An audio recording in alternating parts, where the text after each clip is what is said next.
I can't believe this is real. Does it look like Jack Black is definitely a goner?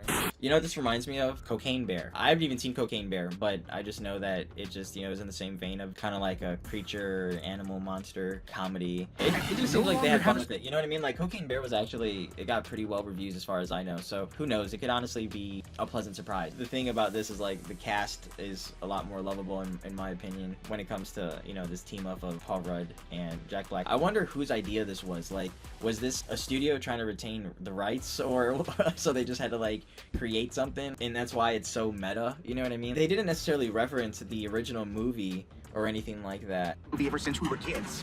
Okay, so maybe it looks like they were like some filmmakers when they were kids or something like that, and they were maybe reviewing the footage. I don't know, but I don't know if they were referencing the Jennifer Lopez and Ice Cube one that we've gotten.